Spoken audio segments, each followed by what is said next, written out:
con motivo del segundo aniversario de la victoria de López Obrador en las elecciones, Shaila Rosagel de Grupo Gile le hizo una pregunta en la mañanera de ayer al presidente López Obrador sobre cuáles son los tres principales logros que el mismo Obrador destaca en su gobierno y los tres principales retos o dificultades que ha vivido.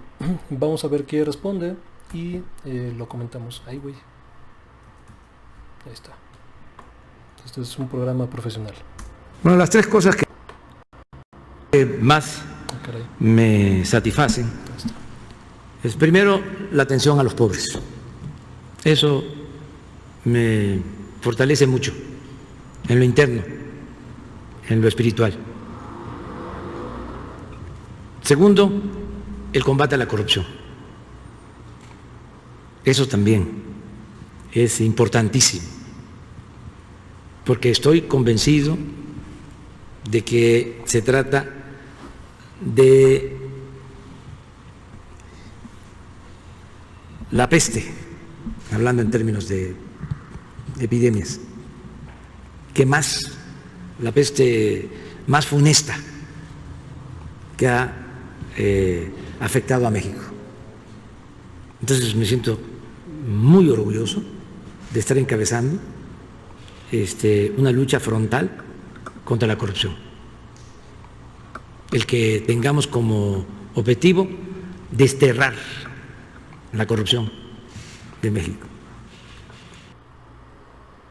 Y lo tercero que me satisface es que no hemos reprimido al pueblo, de que no encabezo un gobierno autoritario, que no hemos participado en violaciones de derechos humanos, que no han habido masacres, que no se ha utilizado al ejército, ni a la marina, ni a los cuerpos de seguridad para reprimir a los mexicanos. Añadiría también que me pediste tres, pero yo agrego una más, que me place mucho el que, a pesar de ser el presidente más atacado de los últimos 100 años, la respuesta sea la libertad y no la censura. Eso también me satisface, me llena de orgullo. Es un timbre de orgullo. Y acerca de lo más doloroso, pues siempre van a ser las pérdidas de vidas humanas.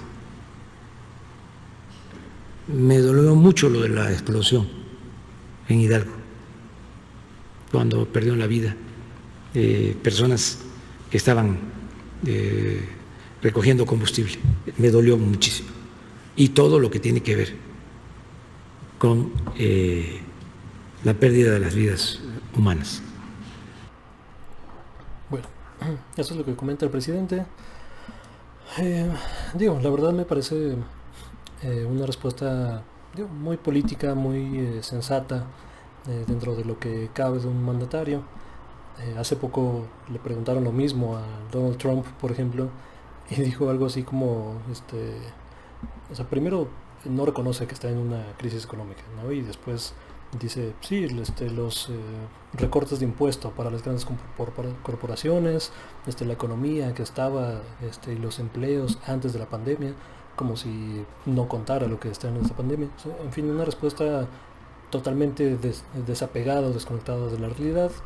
Lo que dice Obrador, honestamente me parece sensato. Y vamos a ver uno por uno, ¿no? Primero empieza con la atención a los pobres, ¿no? Que él dice, básicamente a los programas sociales.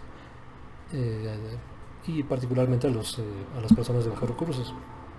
Yo diría que efectivamente es de los principales logros de esta administración. Hay una deuda histórica que no se acaba de pagar ni siquiera con esos programas sociales, porque en México seguimos teniendo la mitad de la población viviendo en condiciones de pobreza y un porcentaje adicional, o sea, que no está viviendo en condiciones de pobreza, pero sí está viviendo hoy día. O sea, gente asalariada que trabaja 8 horas, que a veces trabaja incluso en 2 empleos o uno y medio, ¿no? Que sacando un dinero además del trabajo normal y viven al día. O sea, hay una dilución histórica de los derechos laborales a partir de la entrada, de la implementación del modelo neoliberal, no nada más en México. O sea, ese discurso, o sea, me acuerdo del meme, como, no importa cuándo leas esto, ¿no? O sea, en todo el mundo sucedió esa cuestión. A partir de Margaret Thatcher y Ronald Reagan en los Estados Unidos, es el auge del liberalismo económico, de la implementación de las ideas de Hayek, de la escuela austríaca, que después importa Friedman y otro grupo, ¿no? Los Chicago Boys, e implementan en todo el mundo. O sea, la economía de la oferta y no la economía de la demanda. Esta idea de que, o sea, si beneficias a quienes más tienen, pues o sea, si llueve fuerte arriba, pues va a gotear abajo, ¿no? Esa es un poco la lógica de esto, que además, o sea, no hay evidencia histórica que fundamente esta parte. O sea, lo que provoca esa política económica es lo que vemos ahorita. O sea, en inglés se llama como boom burst cycle, un ciclo de inflamiento y de reventar, ¿no? La economía. Y esto, o sea, pasó en 1929, fue una crisis de sobreoferta, pasó en la crisis de 2008 a partir de la desregulación que hizo Bush y que hizo permanente Bill Clinton en los Estados Unidos. El mercado bursátil y en particular el inmobiliario quebró, o sea, por la desregulación y el capitalismo de apuestas y de privilegiar al inversionista y no al trabajador. O sea, socializar las pérdidas y privatizar las ganancias. O sea, esa es, digamos, la lógica del neoliberalismo. Y efectivamente, o sea, a partir de ahí, o sea, tú ves, hay una gráfica que me encanta, ojalá, voy a hacer un segmento a partir de esa gráfica, porque, o sea, si tú ves, digamos, dos de los principales indicadores de la economía, ¿no? Uno, el Producto Interno Bruto, que es básicamente lo que el trabajador produce hacia quien sea, ¿no? Hacia arriba. Muchas veces esto se queda en pocas manos, pero en el fondo es lo que se produjo en un territorio determinado. Esa es la producción bruta. Y el otro son los salarios, ¿no? Lo que las empresas retribuyen al trabajador por haber producido bienes y servicios. Entonces, o sea, están en teoría íntimamente relacionados, y lo estaban hasta los 80s, donde iban creciendo los dos casi de la mano. O sea, veías pequeñas desviaciones, sobre todo en crisis económicas, se podían disparar o separar un poquito, pero después se alineaban y iban creciendo juntas. Pero a partir de los 80s y de la implementación del neoliberalismo, la producción nunca dejó de crecer.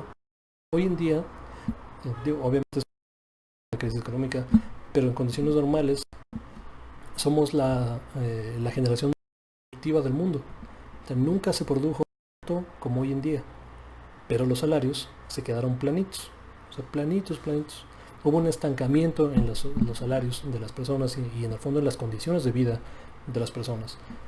Esto evidentemente es una deuda histórica que López Obrador empezó a atender con la duplicación del salario mínimo en la frontera y al aumento histórico que hubo del salario mínimo en el resto de la población, y con programas sociales. O sea, no es que la gente no trabaje, cabrón, es que la gente no le alcanza. O sea, somos el país que más horas trabaja de la OCDE, que en todo lo demás estamos en último, o sea, porque son, digamos, los países ricos y México. Entonces, normalmente en educación estamos el último, en bienestar, en salarios, en economía, en todo estamos el último, pero en horas trabajadas somos el primerísimo de la OCDE. Y nadie habla de esto. O sea, trabajamos cerca del doble de horas que Alemania, güey. Y no ganamos lo que ganan los alemanes, güey. Entonces no es un tema de que la gente no trabaja, es un tema de que a la gente no se le retribuye por lo que trabaja. Entonces los programas sociales es una forma de nivelar el piso disparejo que hay. ¿Me explico? Entonces, digo, bien, ese primer punto. Nos vamos a ir un poco más rápido a partir de ahora. Después, la corrupción, el combate a la corrupción, yo creo que en general ha sido una buena administración en términos de corrupción. Obviamente falta que caigan los peces gordos porque se han bloqueado cuentas, se ha hecho inteligencia, han caído peces por ahí medianos, pero falta que caigan los peces gordos, ¿no? ¿Dónde está Calderón? ¿Dónde está Peñas? ¿Dónde están secretarios de Estado o ex secretarios de Estado?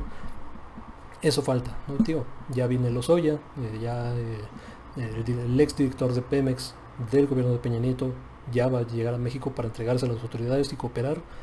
Vamos a ver qué surge de eso. Va López Obrador a Estados Unidos y probablemente un tema en la mesa será el caso de García Luna y el contubernio que había con el gobierno criminal de Calderón organizado. Entonces, bueno, el combate al huachicol, o sea, se redujo 80%, o sea, una barbaridad. Entonces, digo, hay casos de corrupción personal y de eso hablarlo. Casos de Ana Guevara, que está acusada de corrupción, casos de Irma Heréndira Sandoval, el caso de, bueno, Bartlett, cabrón, o sea, que Bartlett, o sea, probablemente la corrupción con patas, güey, ahí andan en el gobierno de la 4T. Hay casos de corrupción personal que hay que investigar muy a fondo, pero la corrupción sistémica, que es la que más profundamente daña al país, o sea, ese es el tema que afecta a todos los demás temas. Te puedes tener una legislación modelo, pero si a quien pones ahí pues es corrupto, pues no se va a implementar absolutamente nada. Entonces, sí, bien ahí el combate a la corrupción. Y después dice un doble punto que está relacionado. Primero, la no represión en términos del uso excesivo de violencia por parte de las Fuerzas Armadas hacia la gente, que hasta ahora no se ha dado la orden de reprimir o de atacar a la población. Que, digamos, o sea, el hecho que tengamos que poner eso como un éxito en México, te habla de los gobiernos que hemos tenido, cabrón. O sea, Peña Nieto lo hizo, pero Peña Nieto lo hizo desde que era gobernador y Felipe Calderón le aplaudió esa parte. Felipe Calderón usó el aparato de Estado para callar voces, para reprimir periodistas, para acosar, para intimidar, para matar, para ejecutar. O sea, sí, o sea, no hay, digamos, o sea, no debería ser, cabrón, pero o sea, no tendríamos por qué celebrar que el gobierno no use su poder para matarnos. Pero estamos en esa situación y eso, o sea, sí hay que ponerlo en la balanza justa de la historia, esta cuestión. Y digo, el otro punto relacionado que hizo es la libertad de expresión, ¿no? Por ahí saca un comentario, ¿no? Que es el presidente más atacado de la historia, por lo menos de los últimos 100 años. Digo, qué bueno que no dijo de la historia, ¿no? Porque hemos tenido presidentes que han sido materialmente asesinados, pero después de la revolución, digo, hubo la dictadura perfecta, ¿no? Entonces no había libertad de prensa. Y en los últimos 20 años, que es cuando, 25 tal vez, cuando más o menos podemos decir que había un poco más de apertura. Yo no sé si ha sido el presidente más atacado. Digo, habría que hacer alguna medición. O sea, si estás hablando de difamación, o sea, no estoy seguro que sea el más atacado. Si estás hablando de redes sociales, probablemente sí sea el más atacado. Pero bueno, eso no me queda muy claro, pero dice que no se ha reprimido a voces. Y digo, o sea, está el caso de Notimex, que hay que decir que se están usando el aparato estatal para reprimir las voces de trabajadores que están y trabajadores que están demandando mejores condiciones. eh, y digo, o sea, es un caso que llama la atención y hay que mencionarlo. eh, pero digamos, o sea, fuera de eso, o sea, fuera de un problema interno que, o sea, se puede conciliar, se puede arbitrar, que ojalá que se haga. O sea, sí, o sea, efectivamente no hay o no se ha sabido de una orden directa ejecutada por el Estado para que corran a alguien de tal o cual publicación o que censuren a alguien o que lo bajen. Pasó el caso de Chumel Torres, ¿no? Que no, o sea, no sé si, o sea, digamos, sería un nivel de censura menor.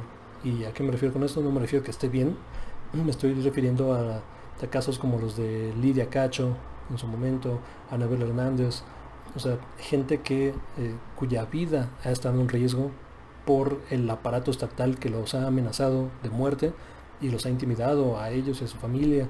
Entonces, eso, o sea, eso para mí es censura dura.